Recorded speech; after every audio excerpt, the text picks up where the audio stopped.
কোথাও ভোট যন্ত্রে টেপ, কোথাও ক্যামেরা বন্ধ। ফলতা সহ 3টি বিধানসভা কেন্দ্রের একাধিক বুথে পুনর্নির্বাচন নিয়ে সিদ্ধান্ত আর কিছুক্ষণের মধ্যেই ঘোষণা করতে চলেছে কমিশন। তার আগে স্ট্রং রুমে ইভিএমে কারচুপির শঙ্কা নিয়ে সংঘাতে জড়ালো তৃণমূল এবং বিজেপি দুপক্ষই। জানি আমি আলোচনা শুরু করব, কিন্তু শুরুতে আপনাদের দেখাতে চাইবো যে ক্যামেরা বন্ধ রয়েছে, ইভিএমে টেপ ছিল, ফলে একটি মাত্র দল ছাড়া অন্য কাউকে ভোট দেওয়ার সুযোগ ছিল না। এই মর্মে কমিশনকে রিপোর্ট পাঠানো হয়েছে। ফলতা বিধানসভা কেন্দ্রে 30টা বুথে পুনর্নির্বাচন চেয়ে রিপোর্ট গিয়েছে কমিশনে। একাধিক বুথে এই বিধানসভা কেন্দ্রে বন্ধই করে দেওয়া হয়েছিল একাধিক ক্যামেরা। আমি আরো বিস্তারিত এই নিয়ে জানবো, সরাসরি কথা বলবো। রুমা পাল আমাদের প্রতিনিধি রয়েছেন।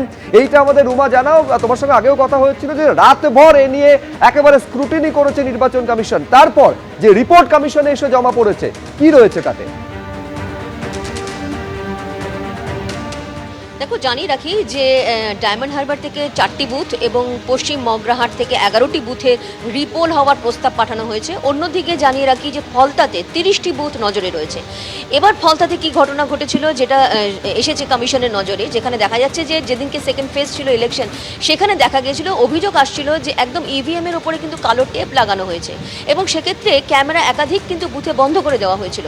এবং আরও একটা বিষয়, যেহেতু নেটওয়ার্ক সিস্টেম ঠিক ছিল না বলে একেবারে ওয়েবকাস্টে কিন্তু সেটা ধরাও পড়েনি। অন্যদিকে জানিয়ে রাখি, ঠিক দুপুর 1টা নাগাদ কিন্তু প্রিসাইডিং অফিসার জানায় যে টেপ রিমুভ, অর্থাৎ 58% কিন্তু ভোট ততক্ষণে পড়ে গিয়েছে এবং যা জানা যাচ্ছে যে একটি দলের দিকেই কিন্তু সেই ভোট পড়েছিল।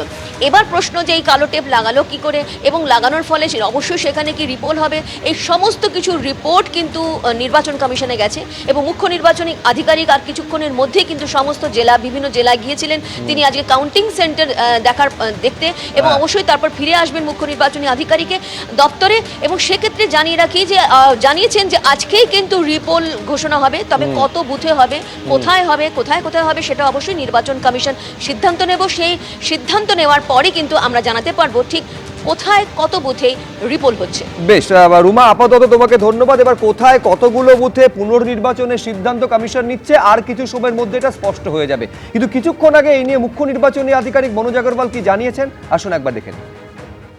रिपोर्ट का है 2-3 जगह है साउथ प्रोग्रेस में। जनरल ऑब्जर्वर अपनी रिपोर्ट फाइनल कर रहे हैं, कुछ देर बाद मालूम पड़ जाएगा। 100% कंफर्म नहीं है, কিছু जगह कहीं होगा रिपोल, लेकिन वो जनरल ऑब्जर्वर जो स्टेट के हैं वो रेडी कर रहे हैं रिपोर्ट। कब तक इंफॉर्मेशन मिल सकता है? 2 घंटे के अंदर, 1 घंटे के अंदर। দেখুন, শুরুতে এটা বলে নিতে হবে যে এই রাজ্যে, এই পশ্চিমবঙ্গে যে ঘটনাবিহীন ভোট করা সম্ভব হয় এটা কিন্তু কমিশন করে দেখিয়েছে। এবং ঘটনাবিহীন ভোট যদি হয়, মানুষ উৎসবের মেজাজে দলে দলে সেখানে যোগ দেয়, এটাও কিন্তু কমিশন করে দেখিয়েছে। হ্যাভিং সেড দ্যাট, বিমলদা, এটা বলতে হবে প্রথম দফার নির্বাচনে যেটা দেখা যায়নি সেটাই সম্ভবত দ্বিতীয় দফার নির্বাচনে হতে চলেছে, সেটা হচ্ছে রিপোল। কতগুলো বুথে, কতগুলো বিধানসভা কেন্দ্রে সেটা কিছুক্ষণের মধ্যে দেখা যাবে, কিন্তু সেকেন্ড ফেজ অফ ইলেকশনে কিন্তু রিপোলের পথে হাঁটতে চলেছে নির্বাচন কমিশন। তুমি যত জঙ্গলি পশু জানোয়ারকে অভয়ারণ্যে ছাড়ো না কেন, তুমি যাও একবার নিরস্ত্রভাবে, তোমাকে এসে আঁচড়ে দেবে, কামড়ে দেবে, খেয়ে দিতে পারে। তো 45 বছরের অভ্যেস তো এই লোকগুলোকে ছেড়ে রাখা হয়েছিল সিপিএমের আমলে, সিপিএমের হাতে তৈরি এরা। আর এই যে নতুন দলটি 2011-তে এসছে, সেই এলিমেন্টগুলোকে নিয়েই তো এরা বড় হয়েছে এবং তারা বুথ দখলের রাজনীতি করেছে। এখানে 30টি বুথে, আগে সবকটা বুথে করতো, এখন যেহেতু কঠোর হয়েছে নির্বাচন কমিশন, যেখানে পেরেছে করে দিয়ে। না, 30টা বুথ কিন্তু একটা বিধানসভা, এর সঙ্গে ডায়মন্ড হারবার যোগ করুন, ডায়মন্ড হারবার আছে, মগরাহাট আছে, আর ওই ফলতাতে আছে। ফলে এদের তো স্বভাব এটাই স্বভাব, কারণ এরা জানে মুখোমুখি নির্বাচন হলে মানুষ যদি তার ভোটাধিকার প্রয়োগ করতে পারে, ওই সমস্ত সব করে দিয়েছি, ওই স্লোগান কোথায় উড়ে বেরিয়ে যাবে, মানুষ এদের তুলে আছড়ে দেবে, যেটা আগামী 4 তারিখ হতে চলেছে। মানুষ দলে দলে ভোট দিয়েছে, বহুদিন মানুষকে ভোটাধিকার থেকে বঞ্চিত করে রেখেছিল এরা, মানুষ ভোট দিয়েছে। এবার পরিষ্কার এই যে এলিমেন্টগুলো, যেগুলো জেলে থাকার কথা, যেগুলোকে হাত পা বেঁধে জেলের ভেতরে ঢুকিয়ে দেওয়ার কথা, সেগুলোকে যদি ছেড়ে রাখা হয়, নেতা করা হয়, জনপ্রতিনিধি করা হয়, তারা এই কাজই করবে। ফলে অনেকটাই কন্ট্রোল করে আনলেও, যেহেতু পশ্চিমবঙ্গের একটা পুরনো অসুখ, সেই পুরনো অসুখ তো মাঝে মাঝে চাগাড় দিয়ে, তোমার সে পুরনো ব্যথা চাগাড় দেয় না, এর সেরকম পুরনো ব্যথা চাগাড় দিচ্ছে। তো কিন্তু আমরা কথা বেশ, দিচ্ছি হ্যাঁ। আগামী 4 তারিখের পর বেশ। ভারতীয় জনতা পার্টি সরকার প্রতিষ্ঠিত হবে, নতুন বাংলাকে আমি পাবেন, হ্যাঁ, আমি একদম কৃষাণু ওপেন মিত্রের কাছে নির্বাচন আসবো। হবে, আর এই পুরনো ঘটনা অসুখের ঘটবে কথা না। বিমল শঙ্কর নন্দ বলছিলেন। এই দক্ষিণ 24 পরগনা জেলায়, কৃষাণুদা, এই দক্ষিণ 24 পরগনা জেলায় এটা তো একটা পুরনো অসুখের মতোই, সেটা লোকসভা হতে পারে, পঞ্চায়েত হতে পারে, বারে বারে হিংসা এবং একেবারে একাধিক এরকম কারচুপির অভিযোগ সামনে এসেছে, যেটার ব্যত্যয় এবারও তার মানে হলো না। দেখো, প্রথম কথা বলে রাখি, তুমি প্রথমে বলেছো যে এই নির্বাচন নাকি ঘটনাবিহীনভাবে নির্বাচন কমিশন উপহার দিয়েছে। 200-র বেশি বাঙালির প্রাণ গেছে, 200-র বেশি বাঙালিকে হত্যা করেছে এই নির্বাচন কমিশন। এই নির্বাচন কমিশন শুধু ভোট নয়, এই এসআইআর পদ্ধতি তদারকি, সেটাকে পরিচালনা করা, এ সবই করেছে। বাঙালিকে আজ অবধি যেটা কখনো হয়নি, যে 60 লক্ষ বাঙালিকে ভোটাধিকার থেকে ব্রাত্য করার চক্রান্ত করেছে, যেটা আমরা আটকেছি, কিন্তু তাও 27 লক্ষ মানুষকে গায়ের জোরে ভোটাধিকার থেকে এই বহিরাগত শক্তিদের দালাল রূপী ইলেকশন কমিশন তারা বাঙালিকে ব্রাত্য করেছে। সুতরাং ঘটনাবিহীন, দয়া করে বাঙালির কাছে এটা গ্রহণযোগ্য শব্দ নয়, ঘটনাবহুল। এবং এরা মানে ভারতবর্ষের স্বাধীন ইতিহাসে পশ্চিমবাংলাতে এত মানুষ খুন করে ভোট কখনো হয়নি। 200 মানুষকে হত্যা করেছে, 200 মানুষের মার্ডারার হচ্ছে ইলেকশন কমিশন। এরপরে বলি, ভোটের দিনও কেন্দ্রীয় বাহিনীর মারে একটা 4 বছরের শিশু আহত হয়েছে এবং একজন বৃদ্ধ তিনি মারা গেছেন। তো সুতরাং দয়া করে, আমরা দেখেছি 56টা ঘটনা পঞ্চায়েত নির্বাচনে 54,000 বুথের মধ্যে বারবার দেখিয়ে তোমরা প্রচুর ঘটনাবহুল করেছিলে। এখানেও তো আমরা প্রচুর চিত্র দেখেছি সাধারণ মানুষের, তৃণমূল কংগ্রেসের কর্মী সমর্থক নেতাদেরকে তো তোমরা হয় গৃহবন্দী করেছিলে ইলেকশন কমিশন, নয় তাদেরকে আটক করে রেখেছিল। তারপরেও যে মানুষের বিরুদ্ধে, মানুষের প্রতিরোধের মুখে পড়তে হয়েছে ইলেকশন কমিশন, কেন্দ্রীয় বাহিনী এবং বিজেপির নেতাদের, এটা অকল্পনীয়। সাধারণ বাঙালি প্রতিরোধ গড়ে তুলেছে। এরপরে বলি, যে দবংকে নিয়ে ঘুরিয়েছিল, যেই দুটো জায়গাতে সে দবং নিজেকে সীমাবদ্ধ রেখেছিল, ফলতা এবং ডায়মন্ড হারবার। আচ্ছা, কৃষণ ভাই, একটু বিরত করছি। এই মুহূর্তে খবর পাওয়া যাচ্ছে মগরাহাট পশ্চিম বিধানসভা কেন্দ্রে 11টা বুথে রিপোল হতে চলেছে, 11টা বুথে পুনর্নির্বাচন হতে চলেছে মগরাহাট পশ্চিমে। ডায়মন্ড হারবারে 4টি বুথের পুনর্নির্বাচন হতে চলেছে। আপনারা জানেন, এই সমস্ত বুথে পুনর্নির্বাচনের প্রস্তাব পাঠানো হয়েছিল কমিশনের কাছে এবং সেই প্রস্তাবে শিলমোহর দিয়েছে কমিশন। অর্থাৎ মগরাহাট পশ্চিমে 11টা বুথ, সেখানে রিপোল হতে চলেছে। এবার কবে রিপোল হচ্ছে সেটাও আর কিছু সময়ের মধ্যে স্পষ্ট হয়ে যাবে। ডায়মন্ড হারবার বিধানসভা কেন্দ্র, সেখানে 4টি বুথে রিপোল হতে চলেছে। এর পাশাপাশি ফলতার 30টা বুথের ক্ষেত্রে রিপোল চাওয়া হয়েছিল রিপোর্টে, সেখানে কি হলো সেটাও আর কিছু সময়ের মধ্যে স্পষ্ট হবে। কমিশনের দুটো বিধানসভা কেন্দ্রের ক্ষেত্রে সিদ্ধান্ত জানা গিয়েছে। মগরাহাটে আচ্ছা, আগামীকালই ভোট, এই মুহূর্তে খবর পাওয়া যাচ্ছে আগামীকালই রিপোল হতে চলেছে। 3টি বিধানসভা কেন্দ্রের জন্য প্রস্তাব পাঠানো হয়েছিল। মগরাহাট পশ্চিমে 11টা বুথে পুনর্নির্বাচন চাওয়া হয়েছিল, 11টা বুথেই পুনর্নির্বাচনের সিদ্ধান্ত নিয়েছে কমিশন। ডায়মন্ড হারবারে 4টি বুথে পুনর্নির্বাচন চাওয়া হয়েছিল, এই 4টি বুথেই পুনর্নির্বাচনের সিদ্ধান্ত নিয়েছে নির্বাচন কমিশন। যে রিপোর্ট গিয়েছে কমিশনের কাছে, সেখানে বলা হয়েছে যে ফলতার একটি বুথে একটি ইভিএমে টেপ লাগানো ছিল, ফলে একটা পর্যন্ত সেখানে একটি দল ছাড়া অন্য কাউকে ভোট দেওয়ার সুযোগ ছিল না। যোগাযোগ করতে পেরেছি রুমা পাল আমাদের প্রতিনিধির সঙ্গে। রুমা, কি সিদ্ধান্ত কমিশনের?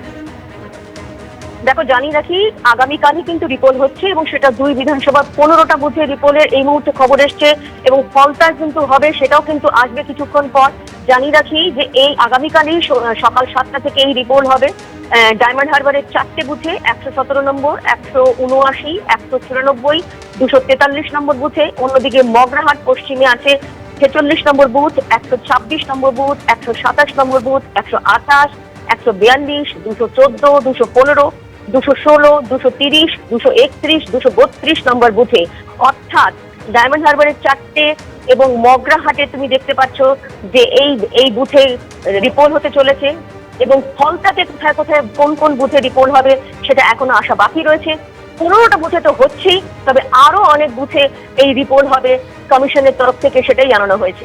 রুমা, তুমি আমাদের সঙ্গে থাকো। দর্শকদের আরেকবার বলবো, এখনো পর্যন্ত ফলতা নিয়ে কমিশনের সিদ্ধান্ত সামনে আসেনি, কিন্তু 2টি বিধানসভা কেন্দ্রের 15টা বুথে আগামীকালই পুনর্নির্বাচন হতে চলেছে। সকাল 7টা থেকে আবার ভোটের লাইনে দাঁড়াবেন যারা ভোটার রয়েছেন। তার মধ্যে ডায়মন্ড হারবারে 4টি বুথ রয়েছে, মগরাহাটের 11টি বুথ রয়েছে। হ্যাঁ, কৃষাণু মিত্র। দেখো আমি যেটা আগে বললাম যে তোর দাবাংকে যে ঘোরালো সেই দাবাঙ্গের এলাকাতেই আবার রিপোল করাতে হচ্ছে, তাহলে কি ব্যবস্থা নিল? 6 মাস আগে থেকে এত প্রস্তুতি, এত চমকানো ধমকানো, তথাকথিত দুষ্কৃতীদের কাউকে গৃহবন্দী কাউকে জেলবন্দি, তারপর যদি রিপোল করাতে হয় ব্যর্থতা স্বীকার করুক। আর ক্যামেরা নাকি বন্ধ ছিল, বিমল শঙ্কর আমি বন্ধ। 1 মিনিট ক্যামেরা নাকি বন্ধ ছিল, ক্যামেরা তো কাউন্টিং সেন্টারও বন্ধ ছিল, কি ব্যবস্থা নিয়েছে? আমরা তো প্রমাণ করে দেখিয়েছি দ্রুত একাধিক বিমল জায়গায় শঙ্কর কাউন্টিং আমি সেন্টারে একটা ক্যামেরা কথা বন্ধ। বলি, দেখো সুব্রজিৎ, আমি তো নির্বাচন কমিশনের হয়ে কিচ্ছু বলবো না। রিপোর্ট কি করেছে না করেছে তাদের সিদ্ধান্ত, সেটা সবাইকে মানতে হবে। নির্বাচন কমিশন এ রাজ্যে এই যে সিদ্ধান্তগুলো নিয়েছে তার কারণ একটাই, এ রাজ্যে নির্বাচন দীর্ঘদিন ধরে হচ্ছিল না, একদল ক্রিমিনালের হাতে রাজনৈতিক ব্যবস্থাটা চলে গিয়েছিল। সেখান থেকে রাজনৈতিক ব্যবস্থাকে তার সঠিক ট্র্যাকে ফিরিয়ে আনতে গেলে একটা কঠোর নিরাপত্তা ব্যবস্থা নেওয়ার দরকার ছিল। আমাদের দাবি ছিল সেটাই যে আপনি মানুষকে, অন্তত আপনারা সাধারণ মানুষ যারা বৈধ ভোটার তাদের ভোট দেওয়ার ব্যবস্থা করুন। নির্বাচন কমিশন যার জন্য এই ব্যবস্থাগুলো নিয়েছে, এই যে এতগুলো কিন্তু আমি একটা বিষয় চয়ন ভট্টাচার্যের কাছে আসতে চাইবো, সেটা হচ্ছে এই যে ফলতার একটা বুথে ইভিএম এ টেপ লাগানো ছিল, আচ্ছা ক্যামেরা একটা পর্যন্ত বন্ধ ছিল, তারপরে টেপ একটা পর্যন্ত সেখানে টেপ রিমুভড বলে কমিশনে জানানো হয় প্রিসাইডিং অফিসারের তরফে। ক্যামেরা বন্ধ ছিল একাধিক বুথে। আমি বলছি চয়নদা, এইটা যদি ক্যামেরা ওখানে বন্ধ থেকে থাকে, এ তো কমিশন প্রথমেই সিদ্ধান্ত নিয়েছিল যে কিছু সময় পর্যন্ত ক্যামেরা বন্ধ হলে সঙ্গে সঙ্গে সেখানে রিপোলের সিদ্ধান্ত নেওয়া হবে। তারপরেও সেখানে সন্ধ্যে 6টা পর্যন্ত পোল হলো এবং তারপর আজকে 2 দিন পরে গিয়ে এই রিপোলের সিদ্ধান্তটা নিতে এটাই হচ্ছে আমার প্রথম প্রশ্ন, যে এতক্ষণ সময় লাগলো কেন? 1টা অবধি বা 2টো অবধি যদি টেপ লাগানো থাকে, একটা দলকে ভোট দেওয়া যাচ্ছে না, শুধু তাই নয়, আপনাদের প্রতিনিধি জানালেন শুভ্র যে ওইখানে একটা দলকে ভোট দেওয়া যাচ্ছে নয়, একটা দল ছাড়া অন্য কোনো দলকে ভোট দেওয়া যাচ্ছে বলছে না। একটা দলকেই, দলের বাটনটাই একমাত্র খোলা, বাকি সবগুলো বন্ধ। এটা এক। দ্বিতীয় হচ্ছে যে ওয়েবকাস্টিং যেটা, সেটা একটা নির্দিষ্ট সময় লিঙ্ক ফেল, এতক্ষণ লিঙ্ক ফেলটা থাকা অস্বাভাবিক, সিসিটিভি না ফুটেজ পাওয়াটা অস্বাভাবিক, সেটা নির্বাচন কমিশন বুঝলেন না। আমি প্রথম থেকেই বলেছিলাম যত গড় যাচ্ছে তত বর্ষাচ্ছে না, এবং ওখানে গিয়ে কায়দা সে সমঝা দেনা ইত্যাদি প্রভৃতি বলা, দাবাং আর পুষ্পার এই লড়াইয়ের মাঝখানে থেকে সাধারণ মানুষকে আবার লাইনে দাঁড়াতে হবে। আমার জেলায় এই ধরনের ঘটনা আমরা পরিষ্কার, ডায়মন্ড হারবার লোকসভা কেন্দ্রে ভোট হতো না ঠিক করে, এটা আমরা বহুদিন ধরে বলে আসছি, কিন্তু ঘটনা এটা যে সেইটার সেই অস্বাভাবিকতাটাকে সযত্নে প্রশ্রয় অন্যভাবে দিয়ে দিল নির্বাচন কমিশন, এটা আমি অভিযোগ করছি। দ্বিতীয় যেটা, সেটা হচ্ছে পুনর্নির্বাচন হচ্ছে, আর একটা ফলতার পুনর্নির্বাচন এত দেরি হচ্ছে কারণ সেই দাবাং পুষ্পার লড়াইয়ের জন্যই কি কোনো নিয়ন্ত্রণ থাকবে না বলেই কি? না দেখো, ফলতার আমার কিন্তু মনে হয় 10% বুথে যেহেতু পুনর্নির্বাচনের দাবি জানানো হয়েছে, আমার অ্যাসেসমেন্ট একটা ইলেকশন কমিশন হয়তো এই নির্বাচনটাই আপাতত স্থগিত রাখতে পারে, বা সমগ্র বিধানসভা নির্বাচনের অর্থাৎ ফলতা পুরো বিধানসভাটাতেই পুনর্নির্বাচন করানোর সম্ভাবনা আছে, হয়তো সেই কনসিডারেশনটাই তারা করছেন। কি রেজাল্ট আসবে সেটা তো বলতে পারবো না, কিন্তু আমি সম্ভাবনার কথা বলছি যে হয়তো পুরো ফলতা বিধানসভা কেন্দ্রে পুনর্নির্বাচন হতে পারে, বা নির্বাচনটা আপাতত স্থগিত রাখতে পারে। ফলে যে কোনো সম্ভাবনার কথাও কিন্তু ভাবতে হবে। কিন্তু যে প্রশ্নটা আসছে যে প্রিসাইডিং অফিসার, তার মানে একাধিক প্রিসাইডিং অফিসার যারা ক্যামেরা বন্দি দেখলেন, যারা টেপ আটকানো দেখলেন, তারা তো মিনিটের মধ্যে SMS করে জানানোর কথা, তার মোবাইলটা রেজিস্টার্ড করা আছে ইলেকশন কমিশনের কাছে। আর যে সেক্টর অফিসার এই তত্ত্বাবধান করছেন, তিনি কি ভূমিকা পালন করছিলেন, মাইক্রো অবজারভার কি ভূমিকা পালন করছিলেন?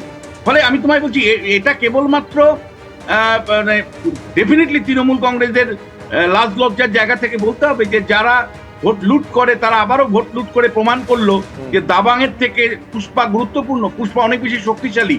কারণ পুষ্পা প্রমাণ করে দিল যে ভাই আমি ভোট লুট করতে পারি, দেখো এটা আমার সার্টিফিকেট। এ নিয়ে এটা লজ্জা হওয়ার কথা, কেন লজ্জা পাচ্ছে না কি জানো, আমার কাছে অবাক।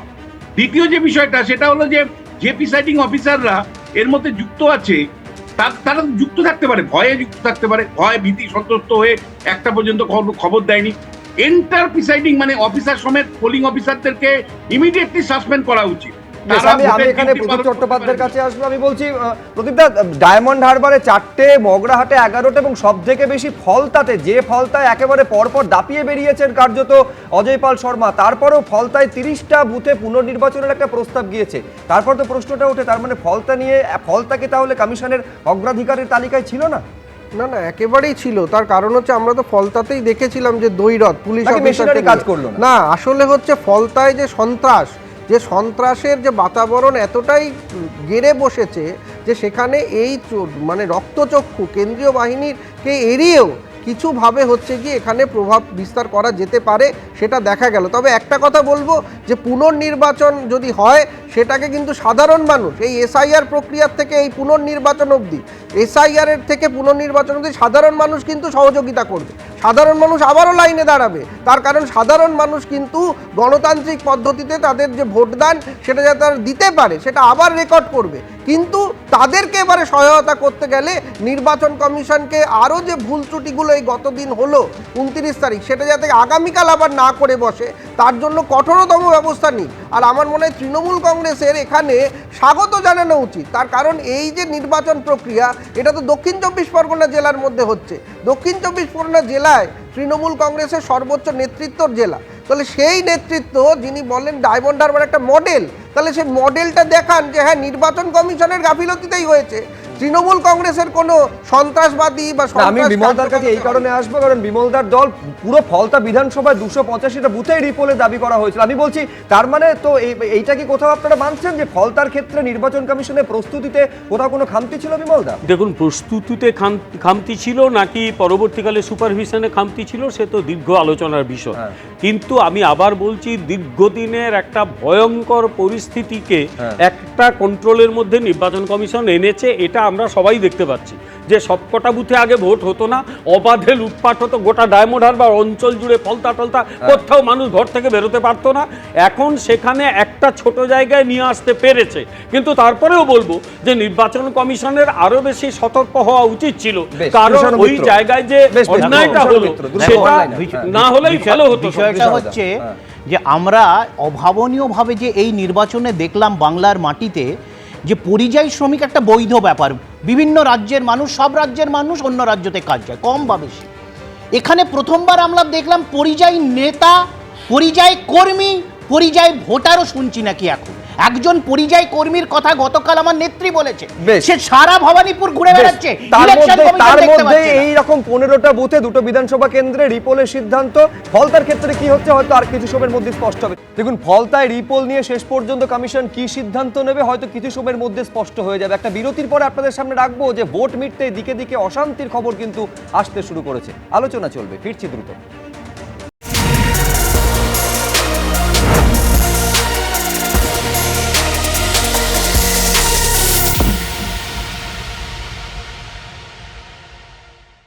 এবিপি আনন্দ এগিয়ে থাকে, এগিয়ে রাখে।